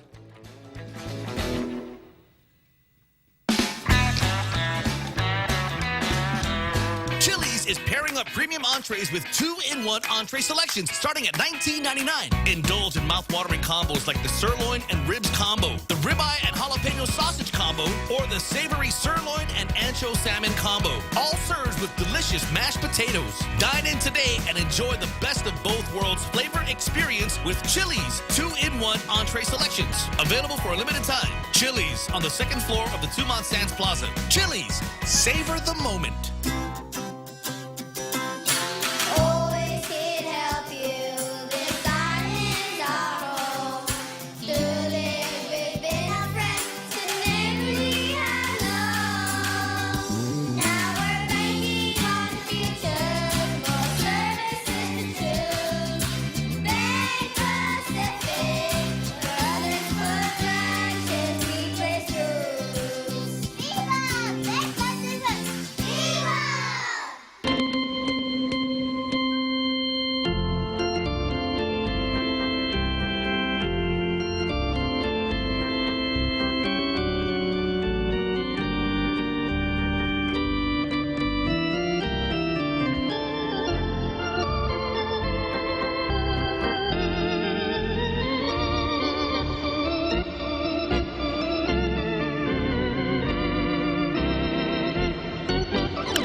Okay, so here we are, Wrigley Field in Chicago. I suspect there are a few French-speaking vendors somewhere in the Wrigley Field area, so let's see what Frenchie has to say. Hi, Frenchie. Hello, Robert. How are you? Good. Yeah, I was chewing, so sorry. You know, once you're at Wrigley Field, you need to start chewing something. Yeah. And, yeah. So anyway, you know, I think we need to go back. We need to go back a little bit to July. If you remember, Lou was so proud of herself. She basically grew 2 inches. You know, I mean, she had 80% of the Guam population vaccinated, and we're gonna, you know, Liberation Day was Liberation Day thanks to Lou, you know, and we're gonna live again the way we used to before she was so enlightened that she had 80% of population vaccinated. Then she went to the mainland for a victory tour, and then when she came back, she had her tail, if she ever had one, between her legs because basically the DNC told her, are you crazy? You need to keep everything locked down. And since she came back from her tour, she's been pushing for mandatory vaccination, which is based on no science at all. Actually, even the World Health Organization has said you should not mandate vaccination. You need to make sure people want to do it voluntarily. Mandated vaccination is not good. I mean, this is the people that have been pushing for vaccination all over the world. So it is totally inane. And if you look in the U.S., who is mandating vaccination. It's de Blasio in New York, who is also demanding health passport. It's all those dictatorial small local tyrants. And Lou, it comes along exactly the same way. And she has very little scientific approach to stand on, despite what some of the doctors might say. It is, the vaccine doesn't protect you from getting the virus. Many people with vaccine test positive. We know that. The vaccine does not stop you from transmitting the virus. So what is it with that mandating vaccine? Because it does not achieve any of the goals that they want to achieve. The only thing it does is that if you are sick, it gives you a better chance to get over it because you have built some local immunity. But there are many other ways to build your immunity. Plus, you have people like me who have already been exposed to the virus and have natural defense. Then on top of that, she is trampling on the rights of people that do not want the vaccine based on religious belief. And, I'm going to put an article next week in the Jungle Watch about how they came up with that RNA vaccine, which is basically a gene therapy and not a vaccine. And it's still an experimental drug. So we have a governor who still want to grow up, and she's going to remain a dwarf, both physically and philosophically, because she does not grasp what she's doing. You cannot force people to use experimental drug. This is what I was saying in my column to Dr. Friedman, that this is a Mengele style of medicine. It takes us back to the eugenics and the Nazis. That's exactly what they're doing. The next thing they're going to want us to do is wear a little yellow star. It's ridiculous. And at the national level, I would really be angry if they took my star away from me, even if it's yellow, Frenchie. They can't do that. Well, you give blue stars, but it's then done on merit, not on status of vaccination. It's so then on the national level, you have the Bidet administration, who has been dismal in Afghanistan. Now we are learning more and more that Trump had planned for the withdrawal, that the State Department and the Defense Department were mandated by presidential decree to make sure that every citizens and every people that had helped us would be able to get out of Afghanistan before we pulled out. Well, in January, February, one of the first things Bidet did was to nullify that rule, and the State Department threw it in the garbage. And now we have tens of thousands of U.S. citizens that are stuck behind the Taliban. And then not talking about the billions of dollars worth of military equipment that have now fallen in the hands of potentially extremely hostile people, and nobody is worried. And then the defense secretary is so inept that he says he doesn't know how they're going to take people out of Kabul. I've done 2 civilian evacuation, one in Jamena in Chad in the 70s, and the other one in Beirut. There is not 100 ways to do it. The first thing you do is that you secure a port of exit, maybe it an airport or a seaport or a river port, whatever you want to use according to where you are. Then you make it a hard military spot, easy to be defended, which you cannot do in Kabul. So you're wondering, why did they exit from Bagram, which was a very easily defensible area, and then you go to your State Department or your Foreign Office thing, and normally they have the list of your citizens and where they live, and they are organized with area managers, and they get in places that are secure, and then you go and get them with a convoy. You might have air support, you might not have air support. If you don't have air support, you go hard, and you warn the people in front of you, if you try to stop us, we're going to come right through you. And hell be damned, that's the way we're going to do it. And then usually they understand. Sometimes it's pretty hairy, but you have to do it. And if you just go and say, oh, well, we're going to send a former ambassador to negotiate with the terrorists to let our people out, what message does that send?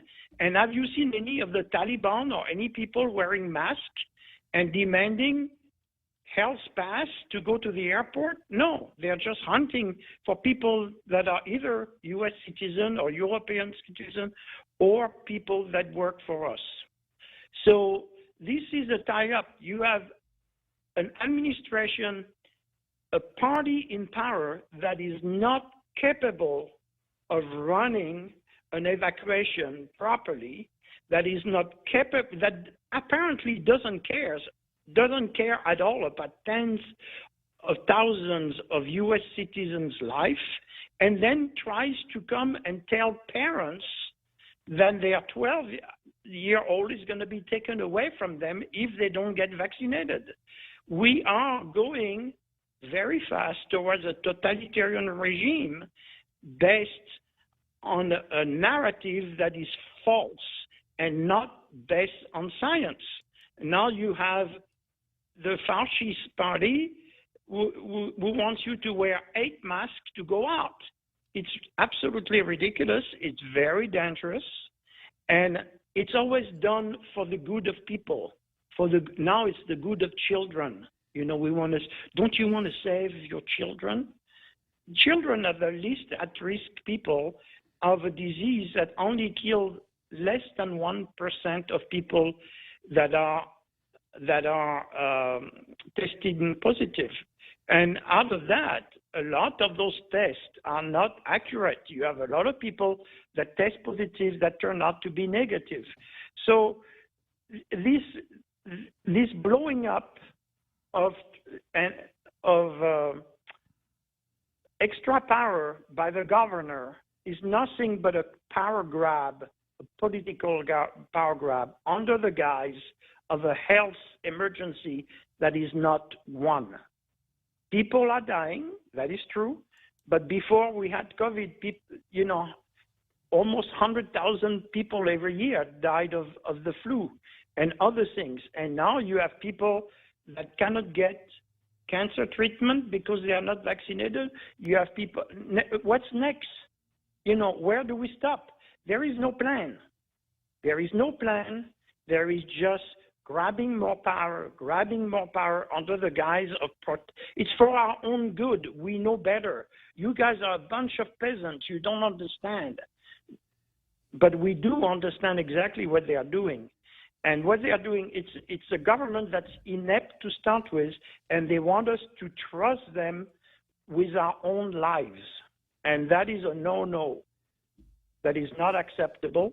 It's reprehensible, and I will see how far it's going. And the unions are just dismal in their reaction. They're basically in bed with the DNC, and they are basically playing politics with the freedoms of their own members, and this is disgusting. So I don't know what's going to come out of this here on the island, but I think we're coming close to saturation.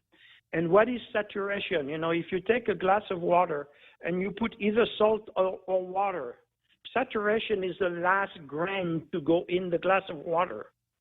And I think we're reaching that level now. We'll see. So we'll watch this weekend. I'm writing another letter to the editor for the Post to, in regard to this. This is inane.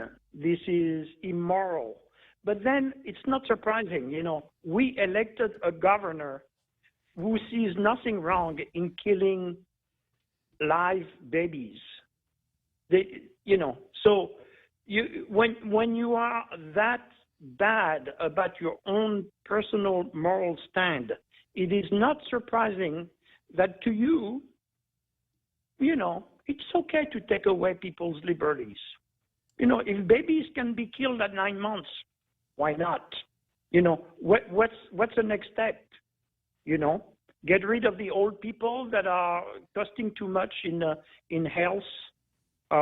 What's the next step? Taking away people's children because you don't like the way they raise them? This is where we're going. This is not acceptable. Well, Frenchie, you really laid it out for us, as is your usual custom. So your timing is really good. We have to go to Churchill Downs now, but I'm glad you came this far with us today. Thanks again. Well, I'm glad to have gone from Illinois to Kentucky, and hopefully we'll see some bluegrass. Okay, so long, Frenchie. All right. So Churchill Downs, and I'll come back to R. Keith.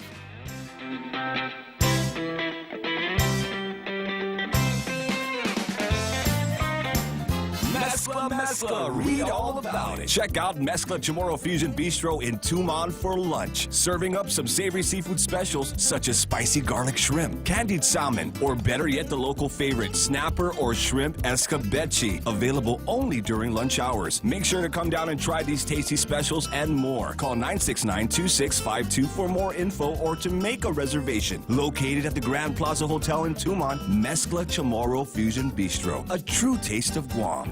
Hafaday, this is Congressman St. Nicholas.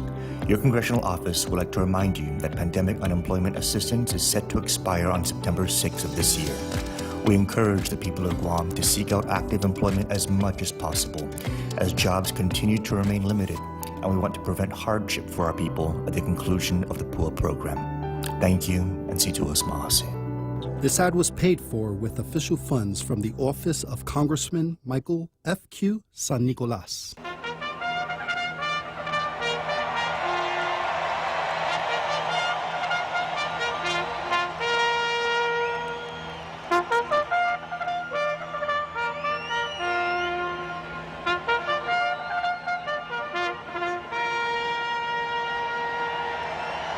So here we are at Churchill Downs. Who is that walking up to the $2 window to place a... Hey, it's R. Keith. Hello, R. Keith. Hello, Bob. Like Frenchie, yourself, and I suspect the rest of your audience, I'm incandescent with what's happening not only in the national stage, but the most recent power grabs from the witch in Adelup. And I just have a question. Is there any recourse? Oh, yeah, the governor of Guam can be recalled. How does one do that? Petition, I don't remember the numbers, a petition with a certain number of signatures, and that leads to a vote, a polling. Yes or no, should she remain governor, yes or no? And a simple majority vote of the no's, and she's out. Is there any... is there any case to be made that she is overstepping her bounds? No, I don't think so, R. Keith. We've talked about this before. We start out with Jacobson versus Massachusetts. We start out with the states and territories can do things that the national government can't do, exercising what are called their police powers, which really doesn't have anything to do with the police. But so long as what she's doing has a rational state purpose, she's probably okay. The fact that we don't like it, we don't agree with it, probably not sufficient grounds to get the court to enjoin her from doing what she's doing. Okay, one other question, but this pertains to bidet. Is what we are witnessing with the rapidly devolving situation in Afghanistan worthy of high crimes and misdemeanors? No, I don't think so. And incompetence is probably not an impeachable offense. It probably, well, let me reverse myself on that. An impeachable offense is anything a majority of the House of Representatives says is impeachable, and anything that 2/3 of the Senate says is a conviction. I mean, it could be bad. Well, yeah, for sure, it could be bad manners. We've seen somebody impeached twice. Oh, that's true. For a crappy personality, right? Right. Oh, these are, and it's ironic that it came from a Chinese philosopher.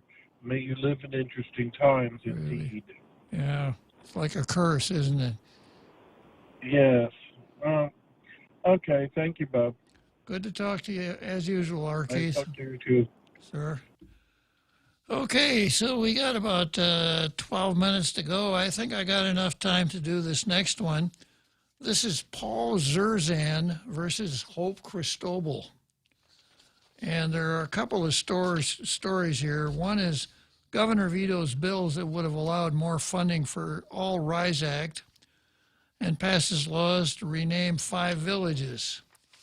I do want to talk about the vetoes, but I want to get to, I think probably the story about the renaming of the villages is just about the right length for the rest of the show. The other one, it ran in the Daily News. Governor Leon Guerrero signs bills to change names of 5 southern villages. Governor Leon Guerrero signed 5 bills into law to officially change the name of southern villages. The following village names will be changed: Agate to Hagat, Umatic to Homatic, Mariso to Maleso, Santa Rita to Santa Rita Sumai, Talafofo to Talafofo. But the way it's printed, it should have glotta after the end of each syllable. And the screwy orthography uses the apostrophe as a glotta. So it should be Talafofo to Talafofo, the way it should be said. In a letter addressed to Speaker Therese Tetlahi, Leon Guerrero said the signing of the bills is an important step in restoring the villages to their traditional Chamorro names. History is long. Wow. I didn't know that. And, you know, it's a lot longer now than when I took American history in high school. If you say it slower, it's even longer. Yeah. History is long, and the prospect that our great-grandchildren may just as easily say Humatak 50 years from now as we say Umatic today should be a source of great pride to all who call Guam home. I'm so proud. You know, 75 or 100 years from now, someone's going to look at a document and go, did you know the original name of this village was Umatic? We should change it back. Really? As stewards of our cultural heritage, doing our part to preserve and perpetuate these cultural markers for future generations is a promise kept, Leon Guerrero added in a letter. In April, the village formerly known as Inarahan was officially named to Inalahan.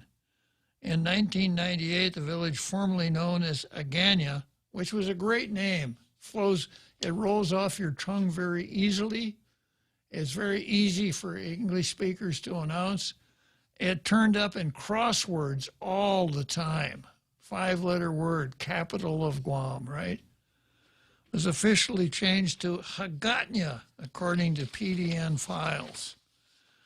So, to me, this is another example of the irredenta movement here on our island. The irredentists, which has nothing to do with your teeth, the irredentists step forward and decide that we're going to go around and change the names of all the streets. Unfortunately, you know, no one thinks about the businessman. When you get to the downtown area, businessmen are not going to have to change their stationery and their business cards on, one day's notice. It's just not very well thought out. But going back, I'm making the point that this is an example of Chamorro irredenta. Jose, you want to tell us what irredenta means? That's usually when something wants to reclaim an area because of a past, because of perceived past of ownership previously. Yeah. And the best, I think the inventor of the whole irredentist movement was a gentleman named Benito Mussolini. Italia irredenta, which meant that Italy was going to reconquer the Roman Empire, restore to Rome that which was hers. So what we have here is the irredenta movement on Guam. We got to go around, change the names of all of the villages, all in the name of the Chamorro heritage and our great-grandchildren. I asked my great-granddaughter what she thought about changing the name of Aganya to Hagatnya. You know what she said? Huh? I think I could quote her on that one, right? So we've got that, and then there's a really interesting post here from someone named Patrick Zerzan. When I first saw it, I thought, oh, there's Paul Zerzan. That's a Paul Zerzan type thing, but it's Patrick, who may very well be the son of Paul Zerzan. And here's what Patrick said. These so-called village name changes are totally unnecessary because these 5 villages already have Chamorro names. It's really sad that our elected fools don't even know that Chamorro and English are both already official languages of Guam. Since Chamorro and English are both the official languages of Guam, all the island's villages already have Chamorro names. For example, since Chamorro and English are both the official languages of Guam, Aganya Heights is already Tutuhan. Both names are correct. One is the English name, one is the Chamorro name. Just as Guam and Guahan are both correct, Aganya and Hagatnya, Chamorro and Chamorro with the both spellings, and so on. Both English and Chamorro are official languages of Guam. And just a historical footnote here.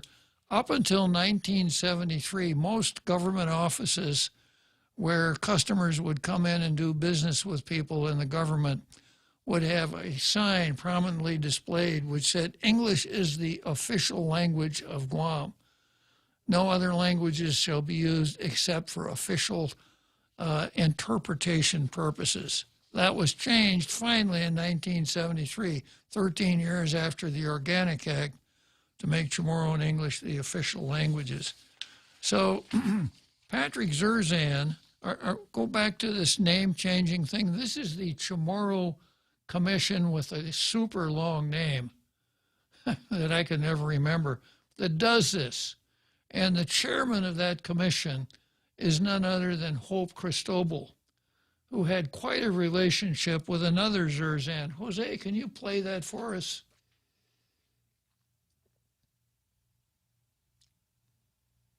You're nothing but a white colonizer. That's who you are. Colonization. It's the same thing as slow murder. You're a murderer. That's who you are. Get off my island. Sir, you need to go. You can't be policing people here and telling people how to protest and what to protest for. You need to go. You need to go. I'm against this. Yeah, that's cool, but you cannot be policing people and telling them how to protest and what to advocate for. She has a right to yell. I'm an indigenous Chamorro. I have more rights here than you are. You came here because of the structures of colonialism, asshole. How sige do the tano the tano how waho bini tano waho bini madahoga waho son na guy you bini hago tata son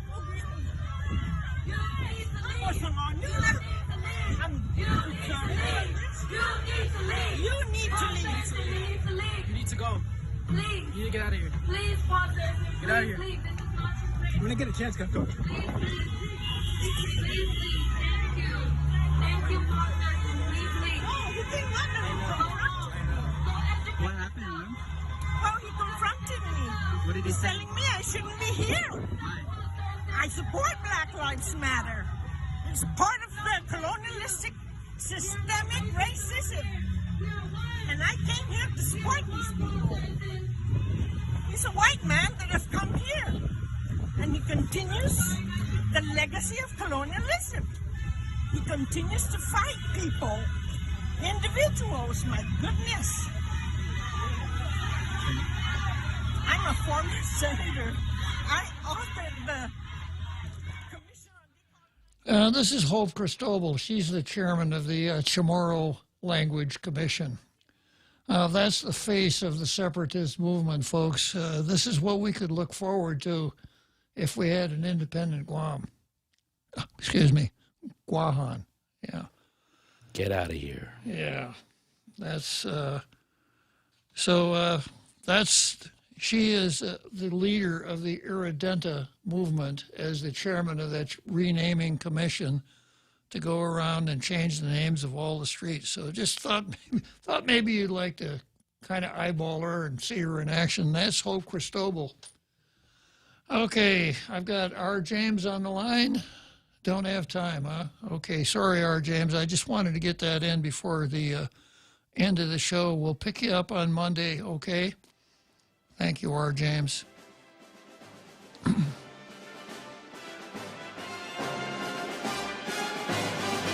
Well, we'll see you on Monday. Monday is my favorite day, but it's not. I'm not really looking forward to the apartheid school of government on Monday. But we'll live through it. We'll endure it. We're tall tales. We're tough.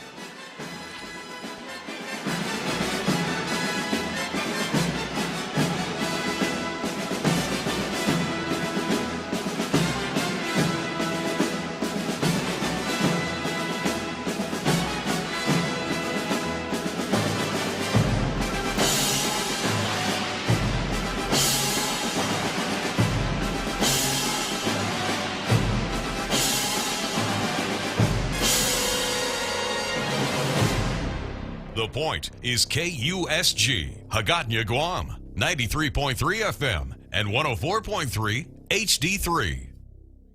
HD3. Reports of executions in Afghanistan. I'm Carmen Roberts, Fox News. President Biden plans to address the nation this afternoon and explain what's happening in Afghanistan. As the Pentagon sees it, this is a very fluid situation, remains very fluid. Pentagon Press Secretary John Kirby, as the U.S. tries to ramp up evacuation efforts in Afghanistan. Fox News is hearing reports on the ground that indicate the Taliban are summarily executing people who helped U.S. forces over the years. The Taliban's also turning people away at checkpoints. Leaving Kabul is proving to be extremely difficult. For many Afghans, it's nearly impossible. The Taliban maintains a perimeter around the airport, accosting people trying to enter, while U.S. troops are forced to use crowd control techniques. Fox's Trey Yingst. A plane with evacuees from Afghanistan landed this morning at the Oslo airport in Norway. Starting today, if you want to eat, drink, or exercise indoors in San Francisco, you must show proof you are fully vaccinated. That mandate exceeds the one in New York City, which only requires a customer to have at least one shot. Still, a group of New York restaurant owners is upset and suing Mayor Bill de Blasio. The group's attorney, Louis Gerolomino, tells Fox News, it violates all kinds of constitutional issues, from privacy to HIPAA to equal protection, even possible violations of the Interstate Commerce Clause. It's insanity. And a federal appeals court refused yesterday to delay the reinstatement of a Trump administration policy that forces thousands of immigrants to wait in Mexico while seeking asylum in the U.S. President Biden suspended the policy on his first day in office. America's listening to Fox News.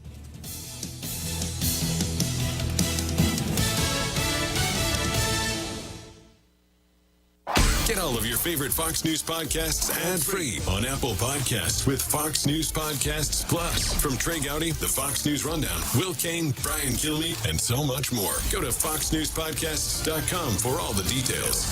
The Fox News Rundown. Start your day with a contrast of perspectives you won't hear anywhere else. A daily morning podcast going far beyond the headlines, featuring insight from top newsmakers, reporters, and Fox News contributors. Listen and subscribe now by going to foxnewspodcasts.com. New from the Fox News Podcasts Network, Dana Perino, co-host of the 5 and America's Newsroom on Fox News Channel, returns to the world of audio with a new limited-time podcast, Everything Will Be Okay with Dana Perino. Building off the success of her best-selling book of the same name, Dana provides an unequaled brand of advice built on real-life experience and interviews experts and individuals that make a difference in the lives of others. Subscribe and listen now by going to foxnewspodcasts.com or wherever you get your podcasts. Towns along the U.S.-Canadian border are shaping up for what could be a big weekend. After a year and a half, pandemic travel restrictions are set to expire Saturday. The potential reopening of U.S. land and water crossings comes almost 2 weeks after Canada opened its border to vaccinated Americans. In the past year and a half has seen travel between the two countries decline more than 90%. Woodrow Wilson Center Global Fellow Catherine Brick-Friedman says border communities have lost out on billions. Shopping, entertainment, but then also you have to think about the tax revenue. Local counties. Citizens from Canada and Mexico are still allowed to fly into America if they have a negative COVID test. In Niagara Falls, New York, Stephen Gowen, Fox News. The Federal Trade Commission files a new version of its antitrust lawsuit against Facebook, which spells out more specific allegations on the agency's claim that Facebook is abusing a monopoly position in social media.